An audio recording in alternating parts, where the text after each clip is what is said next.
Awesome. Well, America Hope's really excited for a guest. It's actually somebody we recently met, but he's really, really fighting for the veteran community and for really where he came from out of his own journey. So Brandon Davis, so excited to have you and have this conversation with you. Thank you. Excited to be here. We're really appreciative of our conversation earlier today and to learn more about Miracle Hope. Absolutely. So tell us a little bit about who you are, where you're from, and what got you into where you are today? Yeah, I was a military brat growing up, spent a lot of time traveling. My father was a Black Hawk pilot. I decided to follow in his footsteps. I took a little bit longer path. I decided to join, enlisted, and went to flight school, flew Apaches for a little while, and then ended up going to the 160th Special Ops Aviation Regiment, where I began to fly Black Hawks. And through my experience in the 160th, I was on the road quite a bit. I was on the road about 180 to 200 days per year between deployments and stateside trips. Yeah, early in my career, I think my body took quite a bit of damage, but I was young, and so I was able to recover pretty quickly. I was in a special forces unit as support in the beginning, and so coincidentally with that, I found myself on long ruck marches with heavy rucksacks, and then over time, and deployments, small damage here and there, but again, I was really resilient when I was young, and then once I got into the 160th and the pace picked up, the hours got longer, and the external stress to my body and mind started to shift from less of a physical damaging nature to more of a psychological damaging nature from lack of sleep and just really high stress environments. We were laying in terrorist backyards with tier 1 operators, and the stress of ensuring that's perfect every time, and that we're really taking care of those customers doing these high stakes missions. That adds up, and then of course you have the life stressors that come with that lifestyle of being on the road all the time. You work hard, but you party hard too, and because it is high stress, a lot of people end up coping with alcohol, and then there's marital problems from being gone from home all the time, and the struggle with trying to be involved with your children while you're gone, and all the things that come with that territory. For me, it was also some financial problems, and towards the end of my career, I started a flight school with a good friend of mine. Terrible idea while I was active duty in that unit. Would have been a great idea afterwards, but it was I think ATAC personalities, when they start to experience stress, they figure out, okay, what's an outlet for me to be able to get rid of some of the stress. So my outlet was building a business, and which was great in the beginning, but over time, what it resulted in is I had so little time to take care of myself that I really started to break down, and physically and psychologically. So Brandon, tell us about this journey, and were you getting support? Were you, what was your support like as you're going through this physical, mental, and all these stressors are starting to add on to you? So tell me from who you were getting to support you, and kind of what that journey was like for you from a support aspect. My best friend, to be honest, that was really, really all that happened. At a certain point, I got to this point where the stress was just so overwhelming. I was sleeping 3 or 4 hours a night, and I hit this point where I was actually pretty suicidal.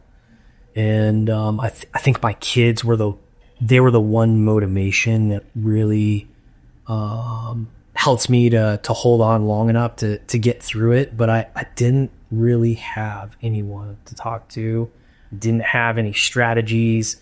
It's bad enough being in the military and dealing with a psychological issue, but the higher up you go. You move into an organization, a special operations organization, where the stigma is rampant, and it's in so many forums. It's not just what do people think about you. It's I was about to be a flight lead in the most elite aviation unit in the world, and I had a lot of people that relied on me to make sound decisions. And here I was about to raise my hand and say, I'm no longer capable of making sound decisions, but you should trust me in the cockpit. Who's going to trust you after that? Why would the command want to trust you? Why would your co-pilots or crew chiefs in the back? Why would the ground force, these tier 1 operators? Everyone's life is at stake. And so it makes it really hard to get help. And what's the answer? You're going to get clinical counseling. Oh, but you're also going to lose your flight pay and your bonus if you raise your hand. And if you don't feel like your problem is strictly psychologically, I felt like mine was terribly physiological. And that's a lot of what I've learned along the way. I just didn't feel like they had the solutions for me. And at 2 different points in time, I did go ask for help. I asked to be pulled off in deployment. Was told no, there was one to replace me. The second time, it was getting pretty bad. I had just come off a deployment the deployment I tried to get off of. I was forced to sign a dual waiver. I was told that if I didn't, I was going anyways, and so I did. But yeah, I tried to get help a couple times. I tried to get into another job to give me some time, and the unit was just so mission focused. I think there were a lot of leaders who probably would have handled it differently, but the ones that I was working with, they were mission focused, and I understand what kind of line that is to work, but I was hurting and I had no options, and I'm not the only one. I feel that I've spoken to so many people that are in the same situation where they can't raise their hand because, for me, I would have lost my house. I would have had to file for bankruptcy. I was up to my ears in debt. There were just a million reasons why I did not want to ask for help to the military. And so now you go into a journey where now you're medically retiring. And what was the transition like for you coming out of the military and now coming back to civilian life? It was actually really, really good. It sounds crazy to say with the situation that I was in, but it was about a 2-year process for me to exit the military through the medical evaluation board. A lot of it was a struggle, but during that time, I went through about 3 years of being pretty suicidal. After that 6-month mark is when I had my TDI, like off duty, and it spiraled and got worse. But what I learned along the way is how to heal myself. I took matters into my own hand and figured out what actually works. And so the great thing is that as I was leaving the military, I had found this problem that existed. And the barriers to getting help, everything from stigma to fear of reliving trauma to, self-blame, all the reasons people don't want to go. And I had found these new ways to heal myself. And then I had all these people opening up and sharing with me. And so I found purpose. And that is what made the transition so much easier,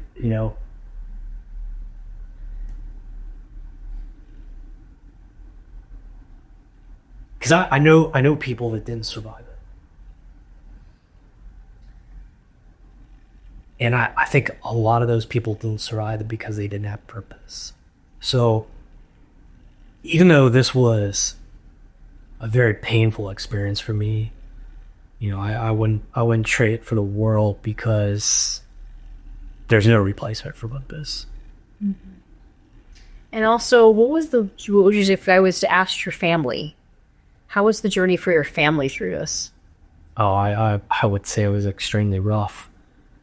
2 wives involved in it, an ex-wife, and my current wife. My ex-wife was on the very beginning of it, and then when I met my wife Chelsea, I was still going through it, and it was very conflicting. It was the most, the most happy days of my life compacted into the middle of this pain that I was still going through. And then my children I think that everyone around me felt that everybody was significantly impacted. I felt terrible. I felt absolutely terrible for everybody involved. It lasted so long. It just seemed like there was no end, and there was no hope. And I missed a lot of my children's life because of that, and I had already missed most of their lives from being on the road. And I can only guess what kind of impact that had on my children. And now I'm working my best to make up for that with my family, and to raise my children to be resilient, so that they don't end up in the same place that I did. So now you have a new purpose, and part of it was to heal yourself. So tell us a little bit about your healing journey and some of the things that you utilize to kind of heal yourself. Absolutely. The first thing I really started off with was meditation. And I went to a school at one point in the Army, and I was having trouble sleeping, and I heard about this app. I listened to it, didn't try to learn from it, just used it to help me get relaxed and fall asleep. I just went through some breathing techniques. And so I figured, what if I actually put some effort into this and learn about it? And I did, and I learned how it helps you to regulate your nervous system and regulate thought patterns and control your reaction to the different stimulus.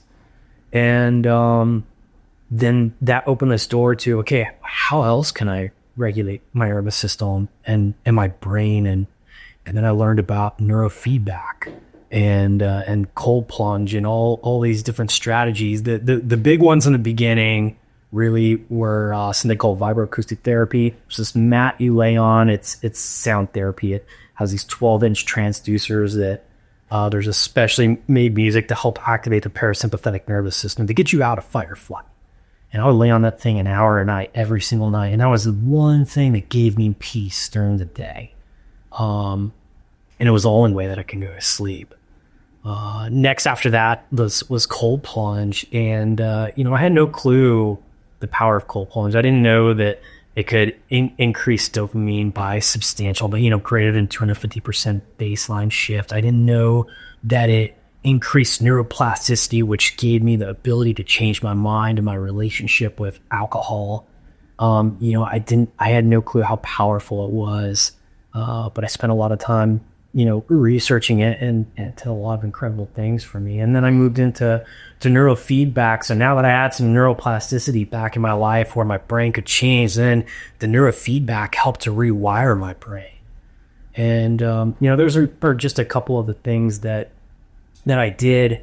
But looking back and realizing that there's still so many people going through it is when I really came to the realization that not only did I need to build a program that teaches people how to do this stuff, but I needed to help it become available to veterans, and not just one small piece. Like, they need the whole solution. They need the spiritual component. They need the purpose component. They need the nutrition and fitness component. They need the physical healing component, and then they need to be able to rewire the brain. It's the whole picture. If you're only focusing on one part, you're never going to get to where you're trying to go. So now let's fast forward to today.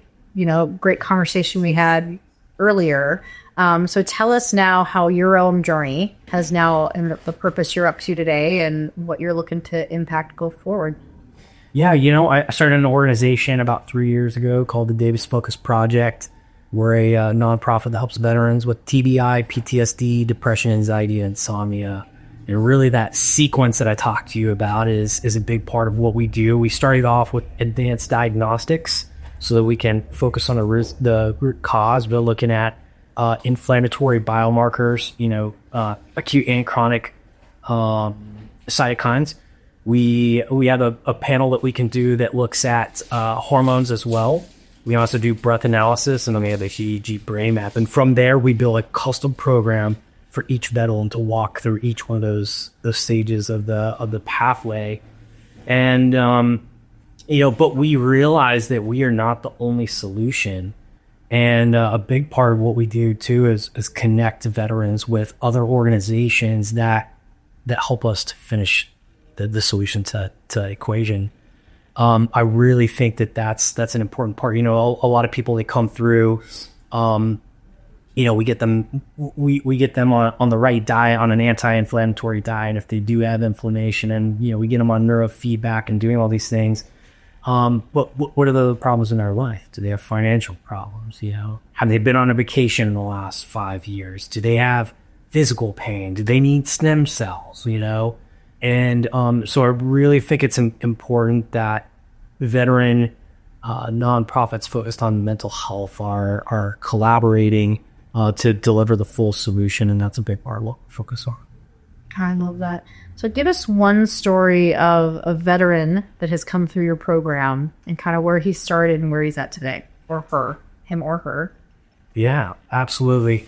So an amazing one that we had come through the program last January, Isaac Talent. We actually have an interview coming up on our website that'll be released next month, where you'll be hear a story from him.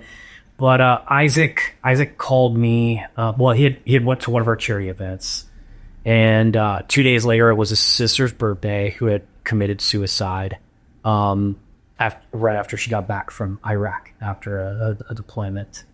And Isaac had only known his sister for a couple years. They were split at birth. They were both adopted, and Isaac also had some very deep trauma that happened as an adult, and he just, he went to the charity event, and I think that primed him for, hey, there are some different answers out there, but as he was feeling the weight of losing his sister that he didn't even get to spend that much time with, he only got a couple years to know her, and as soon as he knew her, she was ripped away from him.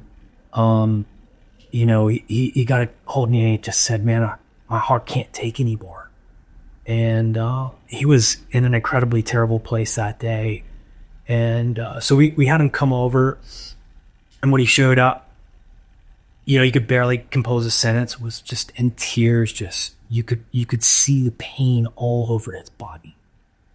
And I knew that I had to knock it out of the park that day, because I wasn't sure where this kid was going to end up. And the suicide hotline, it's just not it's not necessarily the answer. And so we spent a bit of time kind of getting him out of that very activated state. I think he'd been in fight or flight for quite a while. So we got him on the sound lounge. We got to relax, started talking him through some mindfulness strategies, and really talking to him about what's going on. And after we got him calm enough, then we stuck him in a cold plunge, and we ran through 2 of our protocols. And it was during the ice storm last year. I overshot the temperature. It was like 30 degrees, which is way colder than we normally do it. So he gets in there, saying maybe it'll last a minute. He ended up, he stayed 10 minutes. I told him 6 minutes is the goal, and he kept on, he went to extend, and I said, I got to cut you off at 10. By the time he hit 10 minutes, he was talking trash when he was getting out of the cold plunge. He called me a pussy for not letting him stand there longer than 10 minutes. And that's when I knew that, that was the pivot. And it really was.